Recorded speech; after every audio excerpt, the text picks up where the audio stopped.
اپنی زندگی میں تیار رہیں ذہنی طور پر آزمائش کے لیے، تیار رہیں، مزاج بنائیں۔ جب بندہ پہلے سے تیار ہوتا ہے نا، اس کا خیال ہوتا ہے کہ آزمائش آ گئی تو میں نے صبر کرنا ہے، پہلے سے اس کی تیاری ہوتی ہے، پھر وہ ذرا گھبراتا نہیں، پریشان نہیں۔ ہم تیار نہیں ہیں ذہنی طور پر۔ ہر بندے کو سکھ چاہیے۔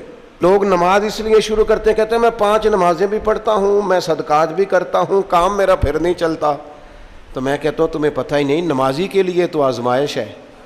جتنا جتنا ایمان کامل، اتنی اتنی آزمائش بھی زیادہ۔ اور یہ میں اپنے پاس سے نہیں کہہ رہا، حضرت ابو سعید خدری رضی اللہ تعالیٰ عنہ فرماتے ہیں، میں نبی پاک علیہ الصلوۃ والسلام کی خدمت میں حاضر ہوا اور حضور کے دست مبارک کو چومنے کے لیے میں نے اپنے ہاتھ جب آگے کیے تو تپش تھی،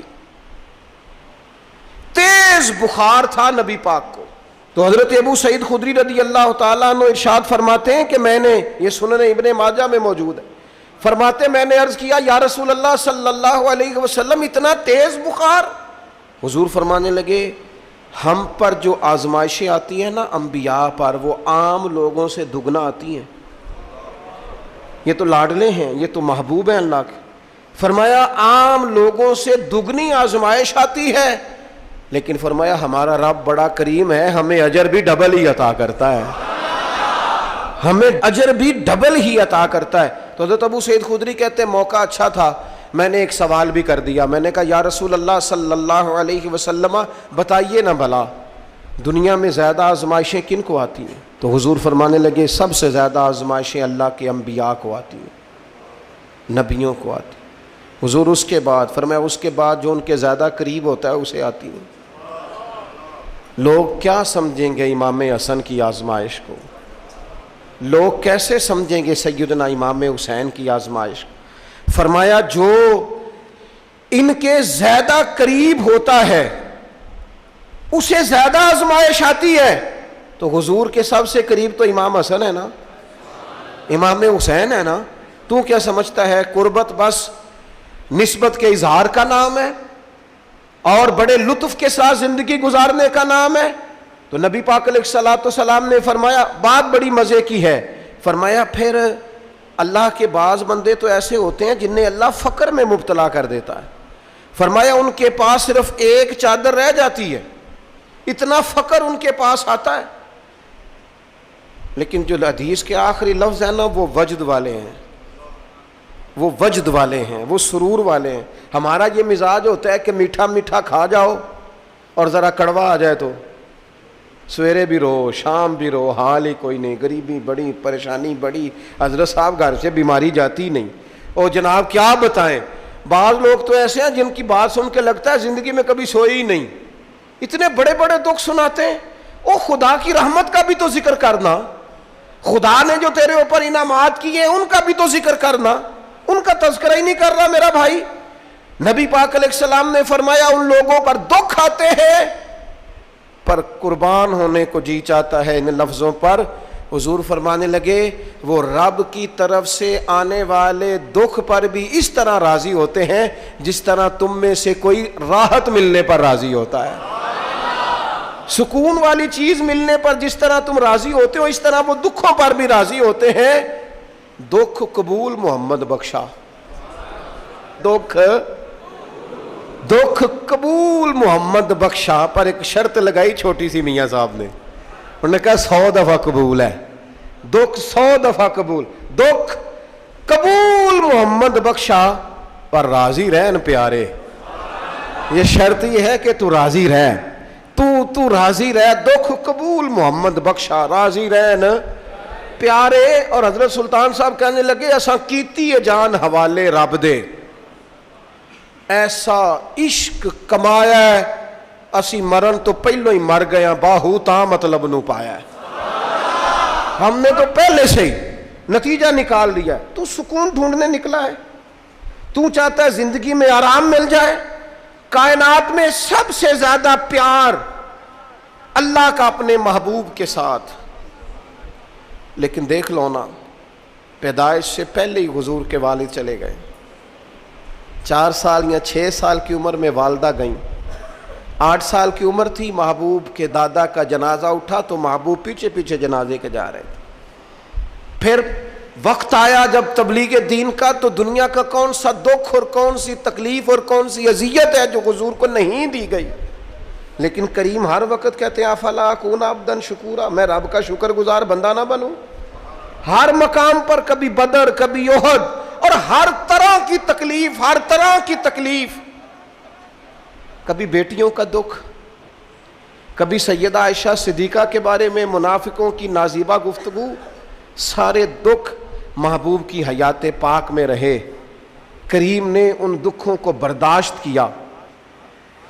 پھر آپ دیکھ لیں دور حضرت صدیق اکبر کا آیا تو حضرت ابوبکر صدیق اس امت میں نبیوں کے بعد سب سے بڑا درجہ رکھتے ہیں، لیکن کوئی زندگی اس طرح کی تو نہیں کہ بڑے 2.25 سال بڑے آرام سے حکومت کی ہو۔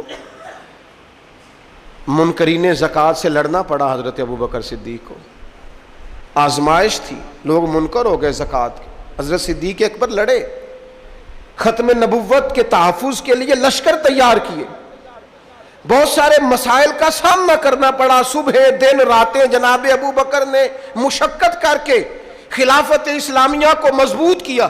دور حضرت عمر کا آیا، ساری دنیا مدینہ منورہ میں اندر سے دروازے بند کر کے سخت گرمی میں سوتی ہے، اور جناب عثمان غنی کہتے ہیں کہ میں نے فاروق اعظم کو 60 سال کی عمر میں دیکھا کہ مال غنیمت کے 2 اونٹ دوڑ گئے تو عمر بھاگے جا رہے ہیں، ان اونٹوں کو لے کے آ رہے ہیں، اور میں کہتا ہوں جناب آپ آرام کرتے، ساری دنیا سو رہی ہے۔ فرمایا سویا کرتا تھا کبھی خلیفہ بننے سے پہلے۔ عمر کسی غلام کو کہہ دیتے تو چونکہ پیار تھا نا، یارانہ تھا نا، حضرت عثمان بڑی محبت سے کہتے ہیں امیر المومنین کسی غلام سے کہتے اگر مال غنیمت کے اونٹ چلے گئے تھے تو لے آتا، تو حضرت عثمان کے کندھے پہ ہاتھ رکھ کے جناب عمر رو پڑے، کہنے لگے یار یہ حضور کے دین کی امانت بڑی ذمہ داری ہے، لے او سجنا اساں توڑ نبھائی، اساں جان بھی دتی تیرا تیرے، یہ بڑی ڈیوٹی ہے، یہ بڑی ذمہ داری ہے، میں کیسے غلام کو بھیج دیتا، مسلمانوں کا مال ہے، جب ڈیوٹی میری ہے تو کیسے کسی کو بھیجتا؟ یہ آزمائش ہے، یہ دکھ ہے۔ 22-24 لاکھ مربع میل کے حکمران حضرت عثمان غنی، ان کا دور آ گیا، یعنی وہ شخص جس نے چڑھتی جوانی میں بھی نظریں جھکا کے رکھی، اور جس شخص نے اپنا سارا مال دین پر قربان کر دیا، اس کے گھر کا گھیرا تنگ کر لیا گیا۔ بہت بڑی ذمہ داری حضرت عثمان پر آئی، بڑی۔ اور جناب عثمان غنی کا حال یہ ہے کہ 40 دن گزر گئے، جس شخص کے اپنے ذاتی مصارف لاکھوں کروڑوں میں لوگوں پر خرچ ہوتے ہیں، 40 دن سے اس نے کھانا نہیں کھایا، اسے ڈھب اور سلیقے سے روٹی پانی نہیں ملا، گھر میں قید ہیں۔ لوگوں نے کہا عثمان ہمیں اجازت دے دیں ہم لڑیں، کہنے لگے کیسے دے دوں، حضور کا مدینہ اور میری وجہ سے خون بہہ جائے، بس میرے اوپر آئی ہے تو میں نبھاؤں گا، یہ ذمہ داری ہے۔ کہا پھر عثمان خلافت، فرمایا یار یہ بھی میری مجبوری ہے، میرے نبی پاک نے فرمایا تھا عثمان اللہ تمہیں قمیض پہنائے گا، لوگ اتارنا چاہیں گے، دیکھنا اتارنا نہ، وہ قمیض نہ اتارنا کیسے چھوڑ دوں؟ حضرت عثمان بھی شہید ہو گئے، جناب عمر بھی شہید ہو گئے، حضرت علی المرتضیٰ شیر خدا وہ کیا 9-10 سال کی عمر سے حضور کے ساتھ چلے، ہر غزوے میں، ہر میدان میں، ہر جہاد میں، ہر جگہ آگے آگے۔ ان لوگوں نے دین سے نفع نہیں لیے۔ حضرت علی المرتضیٰ شیر خدا تو کوفے کی جامع مسجد کے پاس کھڑے ہو کے کہتے تھے میری کوئی بندہ زیرہ خرید لے، امیر المومنین کہہ رہے ہیں میری طامت زیادہ پھٹ گئی ہے، اب تو پیوند لگنے کی جگہ بھی کوئی نہیں بچی، یہ زیادہ پھٹ گئی ہے، اگر مزید پیوند لگ سکتے ہوتے تو میں زیرہ نہ بیچتا، یہ میری زیرہ کوئی خرید لے، کوئی خرید لے زیرہ۔ حضرت مولا علی شیر خدا 63 سال کی عمر مبارک، اور جب کوفے میں آپ کو خنجر لگا، زخم لگا تو لوگ بیٹے کو بلاتے ہیں، آواز دیتے ہیں، لیکن جناب شیر خدا مولا علی مرتضیٰ مشکل کشا حل عطا حضرت علی المرتضیٰ شیر خدا زیر لب ہلکا سا مسکرائے، ادھر دیکھیے گا، اور مسکرا کے پتہ کیا فرمانے لگے؟ کہنے لگے فزت برب الکعبہ، لو بھائی کعبے کے رب کی قسم علی کامیاب ہو گیا ہے، کامیابی مل گئی آج۔ بات امام حسن کی آئی، امام حسن کو زہر دیا گیا، انتڑیاں نہ کٹ کٹ کے باہر گر رہی، اس شہزادے کی جس نے حضور کی گود میں عمر گزاری، محبوب کے کندھوں پہ رہنے والے حسن ابن علی، جناب امام حسین حاضر بارگاہ ہوئے تو ہاتھ پکڑ کے بھائی کا چوم کے رو پڑے۔ بھائی پیارے بھی تو بڑے ہوتے ہیں نا، بڑے پیارے ہوتے ہیں، اور ان لوگوں کا منصب بڑا انوکھا ہے، شدید تکلیف ہے۔ تو امام حسین کہتے ہیں میرے بھائی حسن بتائیے آپ کو زہر کس نے دیا؟ رو کے پوچھتے ہیں۔ بھائی کا ماتھا چوم کے امام حسن رو پڑے، کہنے لگے حسین میری مجبوری ہے، میں تمہیں نہیں بتاؤں گا۔ کہا کیوں؟ فرمانے لگے اس لیے کہ اگر وہ نہیں جس پر مجھے شک ہے تو پھر کسی بے گناہ کا نام کیسے لے دوں، اور اگر وہی ہے نا جس پر مجھے شک ہے تو پھر میں تمہیں نہیں بتاؤں گا، میرا رب بڑا بہتر انتقام لینے والا ہے، پھر بھی نہیں بتاؤں گا۔ کیا کروں، کیسے بتا دوں، مصطفیٰ کا نواسا ہوں، میں پڑھتے ڈالنے والی ماں کا بیٹا، میں شیر سے زیادہ جگر رکھنے والے علی کا پتر، میں کیسے بات کر دوں؟ بس زخم پہ زخم کھا کے جی، خونے جگر کے گھونٹ پی، اور سجنا آہ نہ کر لبوں کو سی، یہ عشق ہے کوئی دل لگی نہیں۔ میرے نبی پاک صلی اللہ تعالیٰ علیہ وآلہ وسلم نے ارشاد فرمایا اللہ تعالیٰ دین میں جو لوگ سخت ہوتے ہیں نا ان پر مشکلیں بھی سخت ڈالتا ہے۔ یہ حدیث پاک آپ کو مسند امام احمد بن حنبل میں ملے گی، ابن ماجہ ترمذی میں ملے گی۔ فرمایا جتنا کوئی دین میں سخت ہوتا ہے اتنی اس کی مشکلات بھی سخت ہوتی ہیں، اور جتنا کوئی نرم ہوتا ہے اتنی اس کی مشکل بھی تھوڑی ہوتی ہے۔ حسین ابن علی بڑے سخت تھے نا دین میں، جاندار تھے نا دین کے معاملے میں، اللہ نے مشکل ڈالی۔ امام علی مقام کی باری آئی، بڑی منت کی حضرت عبداللہ ابن عمر نے، رو کے کہا حسین نہ جاؤ۔ تو امام حسین رضی اللہ تعالیٰ عنہ نے فرمایا نہیں اب میری ڈیوٹی لگی ہے تو جانا تو میں نے ہے نا، ذمہ داری تو پوری کرنی ہے۔ امام علی مقام رضی اللہ تعالیٰ عنہ نے اس ساری مشقت کو دیکھا، گھر چھوڑنا بڑا مشکل کام ہے، گھر چھوڑنا، وہ جہاں انسان رہا ہوتا ہے نا والدین کے ساتھ، جہاں وقت گزارا ہوتا ہے، کبھی بندہ بوڑھا بھی ہو جائے تو خوابیں اپنے پرانے مکان کی آتی ہیں، خواب بھی کبھی آئے نا تو وہیں گھومتا انسان اپنے آپ کو پاتا ہے۔ لیکن امام حسین نے کہا کہ بس اب وقت آیا ہے تو اب یہ چھوڑنا ہے۔ ہم نہ قربانی دیے بغیر پاس ہونا چاہتے ہیں، ہم کوئی مشقت سہے بغیر نمبر لینا چاہتے ہیں، ہم کوئی کام کیے بغیر رتبہ پانا چاہتے ہیں، ایسا ہوتا نہیں نا، یہ ممکن نہیں۔ آپ دیکھیں نا جناب یعقوب پیارے ہیں نا اللہ کے، لیکن آدھی زندگی روتے گزر گئی بیٹے کی یاد۔ جناب یوسف پیارے ہیں نا، سونا بنا کے نا، اور باپ کا لاڈلا بنا کے نا، محبت پوری کرا کے، پیار پورا۔ یا بنی لا تقصص رؤیاک علی اخوتک فیکیدوا لک کیدا ان الشیطان للانسان عدو مبین۔ او میرے بیٹے بھائیوں سے بات نہ کرنا ورنہ وہ کوئی چال چلیں گے، شیطان آدمی کا کھلا دشمن ہے۔ اتنا دنیا میں پیارا بچہ اور اس وقت کوئی نہیں تھا جتنے جناب یوسف ہیں، پر یوسف کبھی بھائیوں کی مار کھائیں، کبھی کنویں میں جائیں، کریم کا کرم ہے نا، کنویں میں پھینکے تو بچا لیں، لیکن وہاں سے نکلے تو پھر وہ بکیں، پھر کبھی یہاں بکیں، کبھی مصر کے بازار میں بکیں۔ او یار تو غور تو کر، وہی جناب یوسف اللہ کے پیغمبر پھر جیل جائے، ساری تکلیفیں سہ کے فرمایا لو یوسف اب میں تمہیں مصر کا بادشاہ بناتا ہوں۔ آپ جس کی بھی تاریخ ٹٹول کے لائیں گے نا وہ آزمائشوں والی والا، نَبْلُوَنَّكُمْ بِشَيْءٍ مِّنَ الْخَوْفِ، ہم ضرور تمہیں آزمائیں گے۔ امام حسین کی باری آئی، وطن چھوڑنا ہے حسین کو، امام علی مقام نے کہا کہ ہجرت کی تھی نا حضور نے بھی وطن چھوڑا تھا. دور کھڑے ہیں نانا تیرے کرم کے خزینے کی خیر ہو, میں جا رہا ہوں تیرے مدینے کی خیر ہو. پھر حسین ابن علی وہاں سے نکلے, بچے ساتھ, ڈٹنا پڑا, بھوک پیاس, بچوں کا ساتھ, پھر بچوں کی شہادتیں, یہ ساری چیزیں انسان کو کمزور کر دیتی ہیں نا. لیکن جس کی شان بڑی ہوتی ہے اس کی آزمائش بھی بڑی ہوتی ہے. چھوٹی چھوٹی باتوں سے گھبرا جانے والی امت, ذرا ذرا سی بات پر پریشان ہو جانے والے لوگ, لڑکھڑاتے قدم, الجھے خیالات, بے چینیاں, بے قراریاں, بہتے آنسو اور ہر وقت مظلومیت کا اظہار کرتی قوم اگر اپنے قدموں پہ کھڑا ہونا چاہتی ہے, امت اگر پھر سے امت سازی چاہتی ہے, امت اگر کھڑے ہو کے اور اللہ کی عطا پر راضی رہ کر اپنی زندگی گزارنا چاہتی ہے, ایک ہی فارمولہ ہے, اس قوم کو امام حسین کی سیرت سے آگاہ کر دو.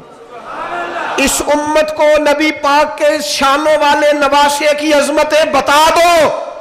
یہ جو لوگ سہمے سہمے, ڈرے ڈرے سے, پریشان سے, کمزور سے, غریبی کی بات کرتے, دیہاتی ہونے کی بات کرتے, سہمی سہمی باتیں کرتے, انہیں کہو ڈرو نا. وہ دیکھو پردیس میں حسین ابن علی تھوڑی دیر پہلے حضرت علی اکبر کی لاش مبارک اٹھا کے لائے ہیں اور لا کر کے خیمے میں رکھی ہے, لیکن انہیں پتا ہے کل بھی تو جانا ہے نا, انہیں پتا ہے نا کتنے کو سال جینا ہے, بالآخر جانا تو ہے نا.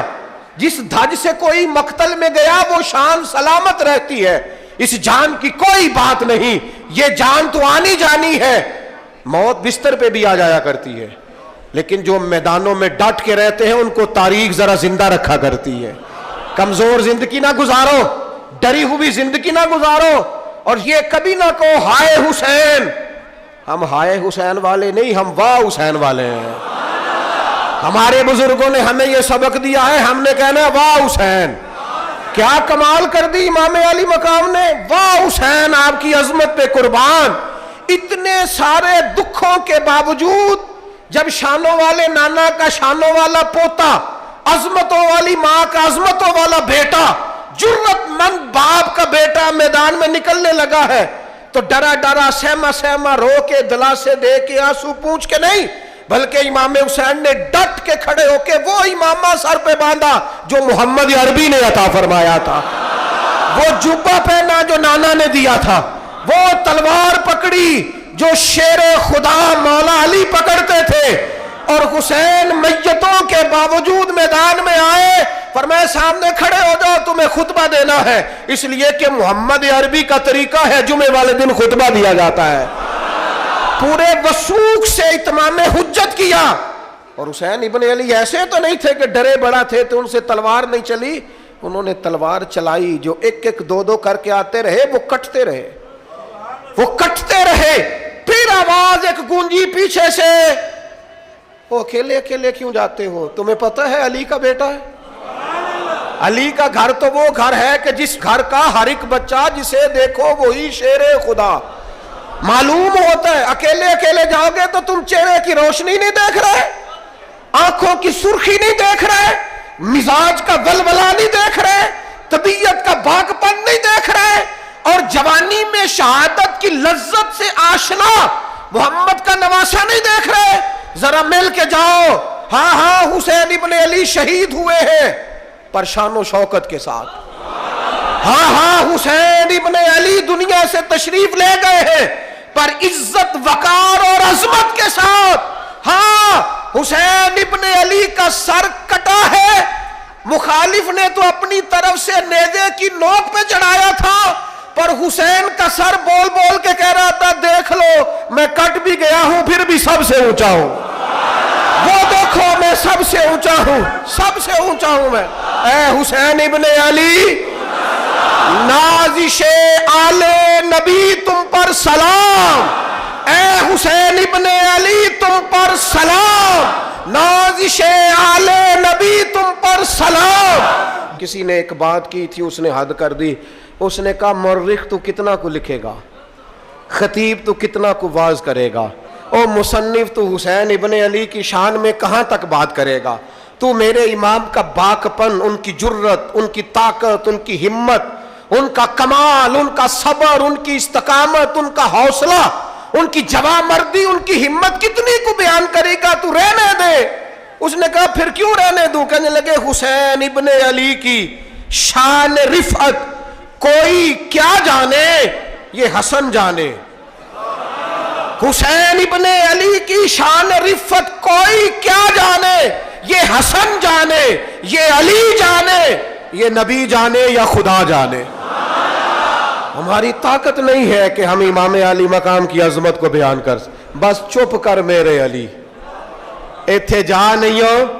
امام کا تذکرہ بندے کو جوان کرتا ہے، باہمت کرتا ہے، جینے کا حوصلہ دیتا ہے، میدانوں میں کھڑا کرتا ہے۔ وہی ہے تیرے زمانے کا امام برحق جو تجھے حاضر و موجود سے بیزار کرے اور موت کی شکل میں دکھلا کے تجھے جلوہ یار زندگی تیرے لیے اور بھی دشوار کرے۔